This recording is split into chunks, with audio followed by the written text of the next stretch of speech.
And Maybe not, but it believe certainly me, you feels like want to he's meet of him. Roman Reigns on that You think show, I'm into and somebody? he is in a tag team match. And again, that could be Roman in that tag team match.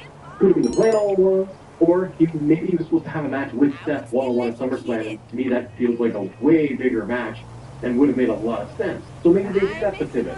And those things happen, but as a fan, I think it does add up to taking away from the overall momentum and making it feel like it's missing that big spark. Set professional invoices and get paid faster, all with the QuickBooks mobile app. Easily create and send invoices. Know when they've been viewed and get notified when you're paid.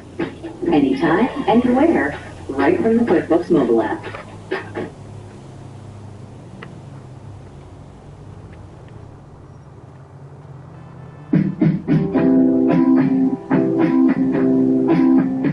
Undeniably one of the greatest scorers in NBA history, but he has had one of the most interesting careers for a star of his caliber. After not being able to get it done in OKC, he went to Golden State where he won 2 Finals MVPs. But since then, he has only won 2 playoff series as he hopped from team to team to try and win without being in Steph's shadow. As I've thought more about how Durant's game really fits into a championship team, there only seems to be one real conclusion I've been able to get to. Kevin Durant is the greatest second option in NBA history. That's kind of crazy, but the actual breakdown of his plays and shit is really good. Over his entire career, a ton of athletes have discussed how hard it is to defend KD. Marcus Smart said you had to just pray when guarding him. Kobe Bryant said KD was the one guy he never really figured out, and that has shown throughout KD's career as he has averaged 27 points on 50% shooting, pretty insane efficiency for someone that primarily shoots jump shots. And on the court, it shows as he has had one of the most versatile scoring skill sets ever. He is known as one of the best mid-range scorers, and he did a ton of damage from the wing. With his back to the basket, he can take his time and then transfer quickly into that shot. As long as he had the space, he only needed a few dribbles to get to his sweet spot. He's comfortable going to either hand and then stopping on a dime before pulling up as well. And the key thing here is that he's 7 feet tall with a high arcing shot, so most defenders can't get a real contest on these shots. This allowed him to be a great three-point shooter as well, as he shot 39% from behind the arc, making him an all-around elite scorer. What I did find the most interesting, though, was how often he played off the ball, especially in OKC. A lot of off-ball screens were set to help free him up so that defenses couldn't load up to him in time. With someone like Westbrook, who was a good passer, he helped set Durant up in a lot of different ways. With defenders trying to front KD, he could make those entry passes over the top, which got him really easy paint touches. And Durant was a pretty good cutter himself, as he could find open space at the basket. His off-ball game ended up being a really important aspect of his game. Yes, Westbrook did dribble a lot of times, but he was the primary playmaker and helped Durant focus on just catching the ball and scoring. Because of this, Kevin Durant has been one of the most dominant players in the 2010s. So, how does it make sense for him to be a second option? A primary option isn't defined by the best box score stuffer on the team. Instead, one of the hallmarks of a primary option is the ability to still break down the defense when multiple defenders are thrown at them. As teams load up and try to disrupt the star, it's on that player to make the right reads and create opportunities. Man, I'm gonna lie. Someone is cooking. Well, let's see how he finishes off. Luka Doncic does this brilliantly by picking apart double teams in the pick and roll. Nikola Jokic does the same from the post, effortlessly finding open teammates.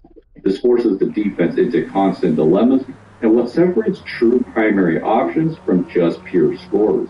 The thing that many who call Durant unstoppable didn't mention is that basketball is a team game. While Durant is impossible to guard one-on-one, putting multiple defenders around him changes that equation.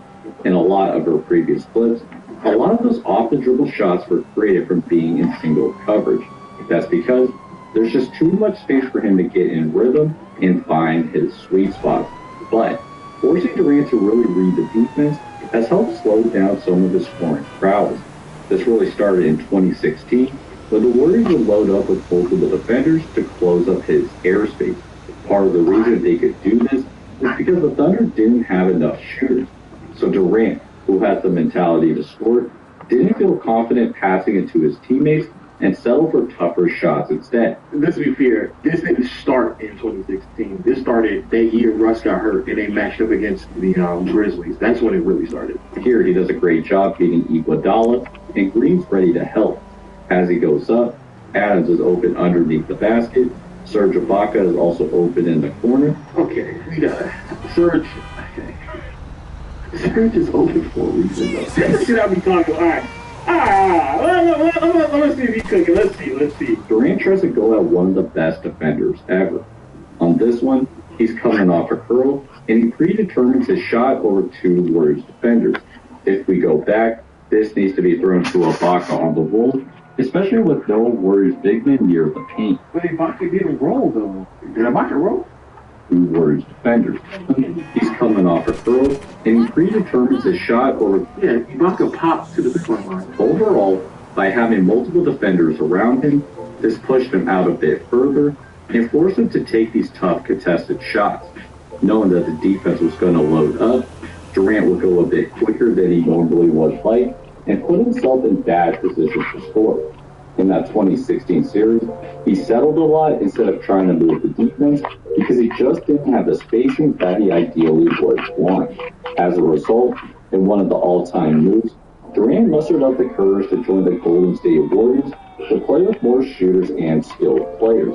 That worked out immediately as he won back-to-back titles with two Finals MVPs. And in the 2017 Finals specifically, he scored 30 points in every game and averaged 35 points for the series. Because of this, a lot of people were under the impression that Durant had made a significant around him, specifically having Stephen Curry that made his life a lot easier.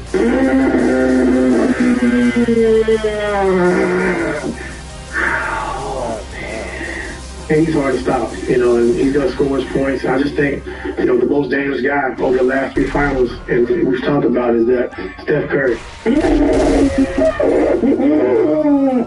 I ain't gonna lie, this clip might as well be played at Steph's Hey, when Steph gets inducted into the Hall of Fame, just play this clip, my nigga. When he's making shots, when he's scoring the basketball, when he's passing the basketball.